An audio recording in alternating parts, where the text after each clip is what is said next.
we, good question. Everything that was supposed to be at the oven today, we are in, kind of, as you can see, the oven was here, and it's not here. No, I was supposed to put it on OTG. We put it on OTG. No, I know, it's a good question. You're absolutely right. But I like my papad to be roasted. I'm already giving you so much help through the cranberries. Come on, don't take the fried papad away from me, please. I was eating fried papad at the buffet just now, outside. Some bit we should keep, like, we all eat baked fried, but would you ever give up your French fries, anybody? No. Okay. No, I give it to you. Like, you're of course very, very healthy, but I'm not giving up my French fries. Actually, what about puris? Would anybody give up puris? One or two is fine, not too many. Air fried puri? By the way, I must tell you this, scientifically proven Indian fried food is way healthier than anything else. Why? Because we always fry on the top surface of the oil. So if you notice, the papad was always on the oil, top. Similarly with puri. So go back and it shows this. Everything else internationally is always fried at the bottom. So bottom fry is slightly unhealthier than Indian fried food. I'm going to quickly plate this for you. Fairly simple.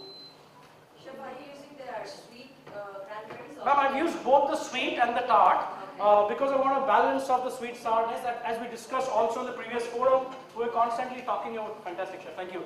We're constantly talking about the sweet sourness, incorporation of sweet and sourness. So, okay, where's the recipe now? Let's quickly assemble. Was there any lettuce on it? Fresh basil. Okay. So basically, it's nothing but you bring your papad like that, and then you put. Okay, will you run and give me a few spoons and stuff? Just get some of the two chefs here will get some. So I'm going to put a bit of that, like that. Very, very simple, quick recipe. I think we have feta on top of it, right? There you go, another layer of that.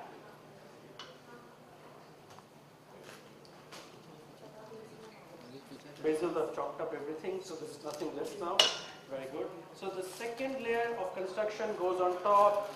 The third layer, also very interesting if you want to do this for kids at home. It's very exciting to look at a nice pretty plate, which will almost look like a restaurant plate, but yet you can easily make it at home. Yes. So I'm going to now, this one, just see if you can. I'm going to put a little bit of feta on top. Chef, I need a few spoons from the buffet, like regular spoons and forks. I'm going to put a bit of feta, I'm going to dress it up with cranberries, a little bit of greens on top, and we are ready to go. So a very pretty looking plate and a quick, a drizzle or a little brush of cranberry puree. So this is, I must tell you, I've used the sour cranberries. I have rehydrated them in simmering water for an hour. So this is a very interesting technique. That's how you could replace anything. So it could become your imli at home. This could become your kokum at home. You could make your sour curries and sauces with this, gravies with this. I've used this in all format and it's worked beautifully for me. So a bit of that. Okay, so that's not much. So let's not worry. We're going to put the feta on top. We're going to put a bit of greens, and we are good to go. We're just waiting for a couple of spoons. Anybody has any questions so far? Any of the chefs at the back? Any thoughts? Any questions? Garlic can be optional. Yes, of course, definitely. So in tapenade, it's always a thing that you could use or avoid. You can definitely avoid garlic. You could also add a bit of ginger. I have done a ginger and cranberry chutney exactly like the way you do ginger and tamarind chutney, like a sauce. Sauce, it has worked very well for me. I'm going to put my feta.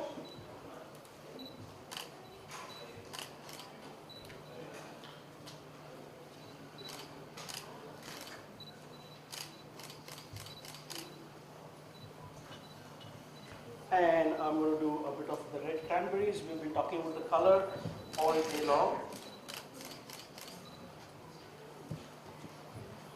Pretty much like a papad with, my God, somebody shut shutter speed. It's going on at 1 by 1500, 1 by 3000. What is the speed, sir? Constantly going cut. It's ready?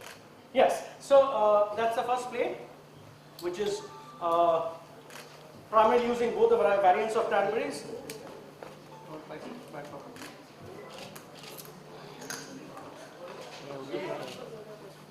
Question, go for it. Yes, any questions in the back? Sir.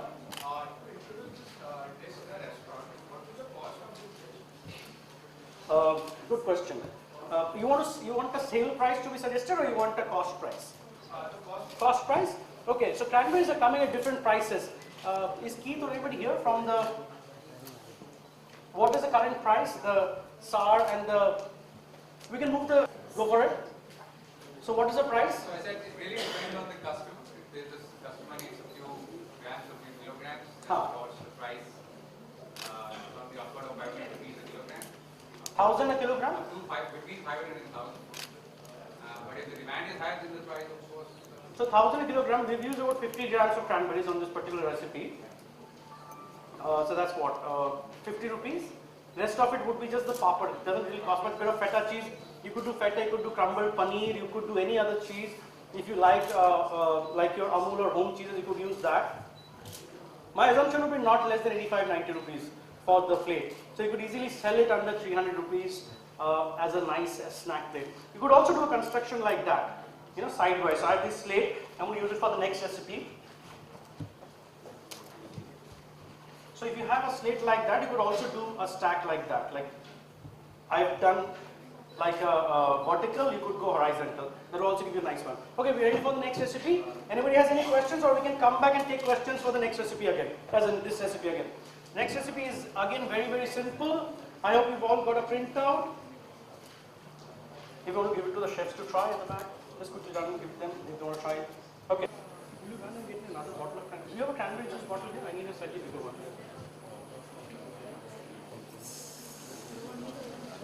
Just see if you can. A bit of balsamic vinegar.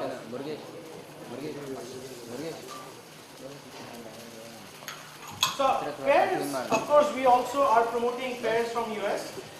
This is a fantastic quality pear that we've got today from the kitchen here at Marriott's. So I'm going to quickly slice them up.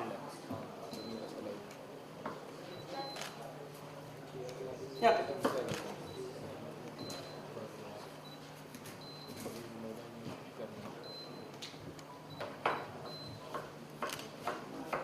Just put a little bit there. So quickly reduce the pears with the balsamic. Yeah, that's good enough. So pears, poached pears. This seed, the balsamic is doing well. What about the next one?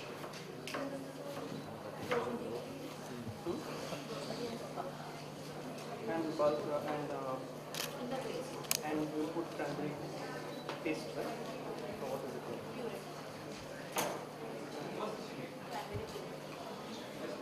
I'm going to use a bit of rosemary. Cranberries. We have used, in place of that, the same sour tart cranberries. We have dehydrated them in the methodology that I mentioned, which is the the slow simmering method, by which we have made a puree of the same. I'm going to put a bit of that.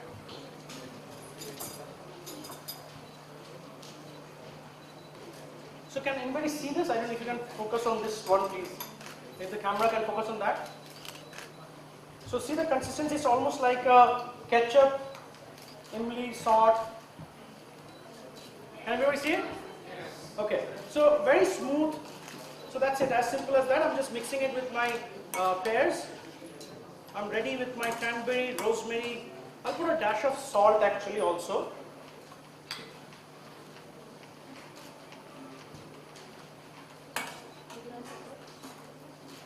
Yes, good. A little bit of pepper, thank you. Okay, so poached cranberries are ready. Now we have to do brie and toast. And the cranberry mustard. So we'll use another pan to do the cranberry mustard. This is done. We'll keep it aside. We have a pan. We have quick deglaze pans with white wine.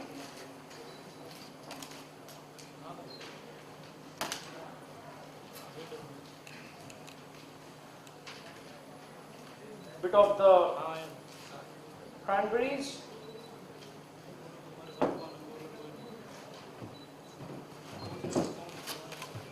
And some mustard, of course.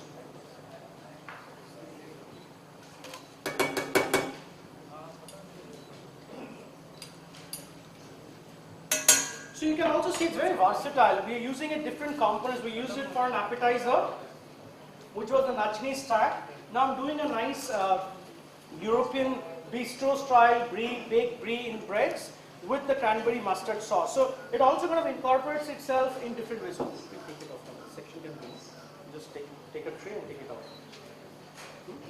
or take a bowl and take it out. Put all that in the bowl only. Yeah? So just move that out section out. So saying that is the bread with brie. I'm going to quickly toast my bread on a tawa. Chef, I had asked for a little extra brie cheese.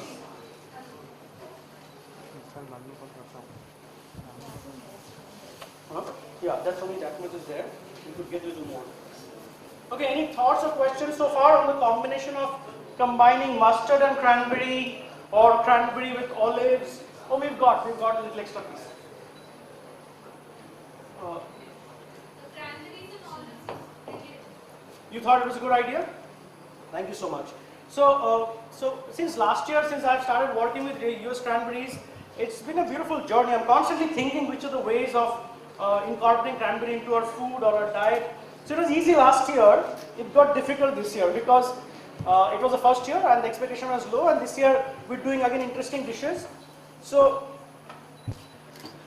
I'm really thinking of interesting ways of incorporating cranberry into the appetizer or in the mains. Desserts is always easier. You throw it with cream, you throw it with any other like meringue or cakes, it works beautifully. Cupcakes, it works always very well. But how to incorporate cranberry up in the day? So we're discussing the smoothie story. So this part of this cranberry puree, if you have it in your deep freezer or freezer, you could constantly take out and put a spoon on your smoothie.